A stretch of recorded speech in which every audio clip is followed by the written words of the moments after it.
Lamine Yamal, Éder Militão e Estevão. 3 jogadores que se machucaram recentemente e vão ter que correr contra o tempo para estarem bem na Copa do Mundo. Mas de longe, o caso mais complicado desses e que muito provavelmente não vai ter jeito é justamente o do Estevão. Segundo as notícias, o jogador vai tentar se recuperar, ainda não está 100% cortado, mas as chances são extremamente baixas. Uma lesão de grau 4 na coxa e o Ancelotti já deve pensar em um substituto, porque esperar que o Estevão vai voltar bem a tempo parece improvável. Infelizmente nesse caso, porque ele foi um dos principais jogadores do Brasil nas últimas datas FIFA com o Ancelotti, porém tem outros jogadores que também estão meio nesse drama antes da Copa do Mundo. Até um pouco diferente desse caso do Estevão. Em quase todas as seleções tem jogadores que sofreram uma lesão há pouco tempo do Mundial. Em muitos casos, possivelmente só voltam depois do fim da temporada europeia. E o primeiro dessa nossa lista, e que eu já citei antes, Lamine Yamal. O Lamine sai machucado no dia 22 de abril numa partida contra o Celta de Vigo, lesão na posterior da coxa que o tira de combate e ele vai perder o restante da temporada. Curiosa essa quantidade de lesões na coxa, né? A gente vai ver mais sobre isso no vídeo. No caso dele, a presença na Copa ainda é esperada, sua volta tende a acontecer pouco tempo antes da estreia, o que ainda não é tanto um problema pro Luis de la Fuente. Mas dependendo de como ele vai voltar, em que ritmo, pode mudar muito as esperanças da Espanha. Pra mim, e eu acho que pra todo mundo, é um dos favoritos pra Copa, talvez o país que teve o melhor ciclo, só que tem vários jogadores que vão chegar meio cambaleando e se o Lamine não tiver 100%, isso pode atrapalhar ainda mais. Ele é o principal jogador desse grupo, um dos grandes nomes do Mundial e fundamental no estilo de jogo da seleção. Sem ele bem, a Espanha perde muito em transição, muito também em 1 contra 1.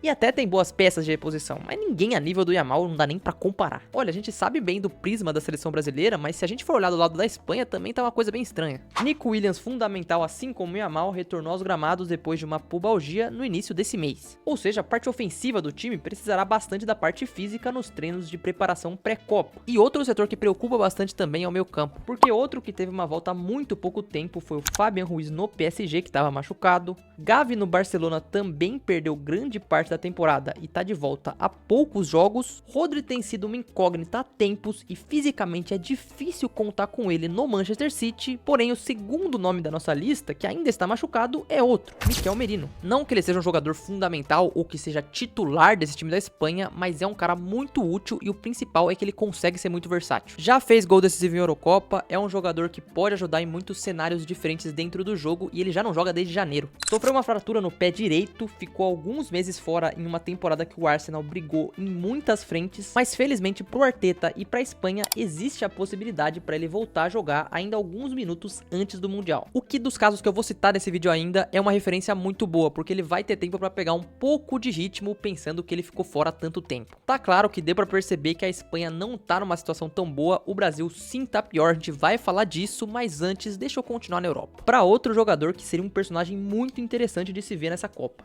Arda Güler. Recentemente a gente pôde ver ele fazendo 2 gols no Bayern. Faz parte de uma geração da seleção turca que pode crescer nos próximos mundiais e ele é o nome mais promissor do país. O meio-campo da Turquia é bom, tem Yildiz, tem Çalhanoğlu, mas se ele não voltar, vai ser uma baixa enorme. A lesão foi confirmada no dia 22 de abril e o meia de 21 anos ficará fora do Real no restante da temporada por uma lesão no bíceps femoral da coxa. Mais um dos casos de jogadores que só voltam em cima da Copa do Mundo. E eu torço de verdade para que ele consiga, porque ele tem tudo para ser um personagem muito interessante nessa Copa. Grande nome da geração turca, fundamental para o time passar na repescagem e pensando no seu crescimento de carreira, se ele voltar e fizer uma boa Copa, tem tudo para crescer ainda mais. Nesse momento da temporada, eu imagino que todo mundo que tá jogando tá com medo desgraçado de se machucar e perder a Copa do Mundo, porque qualquer lesão agora te tira. Ainda mais, imagina a pressão de um cara que fica fora da Copa do Mundo, deve ser uma sensação horrível. E tem um cara que consegue, talvez, engatilhar 2 seguidas, tô falando do Reece James. Ele não joga a Copa do Mundo do Qatar por conta de uma lesão no joelho, uma baixa triste para um jogador que era e é ainda muito jovem, atualmente sendo um cara importante na seleção nacional. E no Chelsea, ele se machucou em março desse ano, de novo muito perto do Mundial. Uma lesão que poderia durar até mais de 2 meses e tirar ele da Copa pela segunda vez seguida. Mas não vai acontecer, pelo menos não segundo o Chelsea. Deve retornar dessa lesão muscular na coxa entre o final de abril e o começo de maio, tempo suficiente para já pegar algum ritmo, entrar na lista final da Inglaterra do Thomas Tuchel, só que sinceramente a preocupação com ele tem que ficar dobrada. dobrada, porque ele se machuca muito na carreira. É muita lesão muscular, e em Copa, que é um torneio de tiro curto, isso pode ser uma baixa lá na frente, então tem que ficar bastante preocupado. A Inglaterra deve sim contar com o jogador, mas é interessante como todas as seleções estão torcendo para não ter mais nenhuma baixa, porque o risco é muito grande. Para você ver que todo mundo tem problema, vamos falar da Croácia. É uma geração envelhecida, o Modric com 60 anos vai para a Copa do Mundo de novo e também vai tentar contar com a volta de um zagueiro muito importante, que é o Gvardiol. Foi um destaque da Copa do Catar, tá? Só que ele tem um dos piores casos aqui, porque a lesão já vem desde janeiro, teve que passar por uma cirurgia. Ou seja, ele já está em processo de recuperação há algum tempo, mas o caso dele é mais físico, ele tem que se recuperar para conseguir jogar, porque vaga na seleção é óbvio que ele tem. É um jogador decisivo no país, um dos pilares, então faz muita diferença se ele conseguir estar na Copa, ele não pode ficar de fora. Dito isso, acho que já tá quase na hora de eu começar a falar da seleção brasileira, mas antes eu vou pro Brasil, só que pra falar da Holanda. Vamos de Memphis Depay, que se machuca no início de um jogo contra o Flamengo, que era pré-data FIFA. Inclusive, foi nesse jogo que ele tava no celular no banco de reservas. O caso dele parecia o mais tranquilo, mas a vaga dele não tá mais tão garantida não.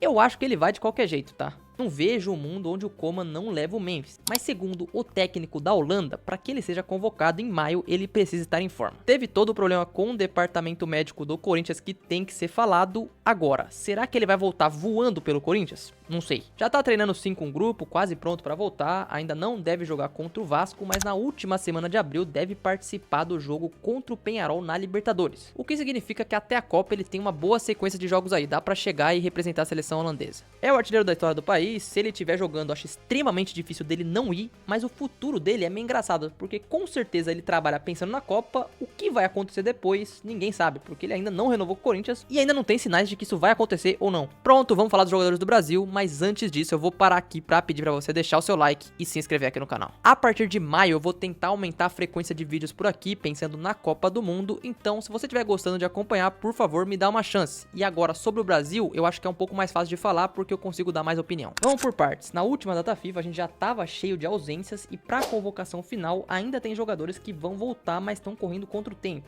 De positivo, Bruno Guimarães já voltou a jogar no Newcastle e ele é fundamental nessa seleção do Ancelotti. Um nome que foi bastante titular, cresceu de produção desde a chegada do italiano e deve ser titular na Copa do Mundo, então ponto positivo aqui. Mas de negativo, um dos jogadores que deveriam ser um dos principais está voltando só agora. O Rafinha. Falei deveriam porque na seleção ele não joga igual no Barça, mas é um dos caras que a gente tem que ter esperança, né? Se machucou justamente jogando pelo Brasil no jogo contra a França e desde então perdeu os jogos da Champions pelo Barcelona, em que foi eliminado. Inclusive muito bom que o Real e o Barça caíram, viu? Porque os brasileiros desses dois times são muito importantes e eu não quero eles jogando mais. Enfim, teve uma lesão no bíceps femoral da coxa direita, só que já está em retorno gradual. Deve voltar ainda nas próximas semanas e vai ser o principal jogador do Barcelona, muito provavelmente nessa reta final de temporada. O jogador não preocupa pra Copa do Mundo. Essa lesão de bíceps femoral da coxa tá pegando todo mundo. Pegou o Rafinha, pegou o Militão, que eu vou citar já já, mas antes dele vamos falar do Alisson. O último jogo dele foi contra o Galatasaray na partida de ida das oitavas da Champions, foi convocado, mas cortado da data FIFA de março e desde então tem uma recuperação confusa. Teve notícia de uma nova lesão que ele veio desmentir, mas o caso do Alisson é um dos que mais me preocupa, porque da posição de goleiro eu não tenho confiança em mais nenhum. Vamos lá, o Bentão, que eu não consigo confiar, falhou naquele jogo contra a Croácia, aí tem o Ederson, que também vem de falhas recentes pelo Fenerbahçe, e o Hugo Souza eu gosto, eu acho um bom goleiro, só que tem vários pontos negativos. Eu particularmente prefiro pra Copa um goleiro mais milagreiro, que não é o caso do Alisson, mas pelo menos ele é mais constante, então se ele tiver no Mundial pra uma terceira Copa do Mundo, a experiência conta bem. Pelo menos a situação dele parece simples, ele volta logo já, deve já estar disponível no momento que esse vídeo estiver saindo, vai ter tempo provavelmente pra chegar com ritmo e é um dos pilares dessa seleção brasileira, tanto na parte técnica quanto na parte da liderança, porque como eu falei, terceira Copa dele. Agora, o que mais preocupa é o Militão. O Estevão, sendo sincero, eu já considero uma carta fora do baralho, porque eu entendo ele querer voltar, vai fazer de tudo, só que eu não acho que é um risco tão necessário para um jogador tão novo. Pode correr o risco de mais lesões lá na frente, então eu acho que o Ancelotti já tem um substituto programado. A vaga que abriu fica mais na dúvida entre o Ryan, que vem bem no Bournemouth e foi convocado na última lista, e tem também o Antony, que não fez parte desse ciclo direito, mas vem bem no Betis. Pode ser que tenha uma chance. Eu, particularmente, prefiro que seja o Ryan, porque eu acho ele fisicamente mais forte que o Antony e também tem um pouco do fator personalidade, que eu acho muito importante para uma Copa do Mundo. Pode ser que essa vaga que abriu ajude o Neymar a conseguir ir, mas sinceramente quem tem que se ajudar é ele, porque recentemente esse assunto não tem nem muito o que discutir. Oxe, cala a boca,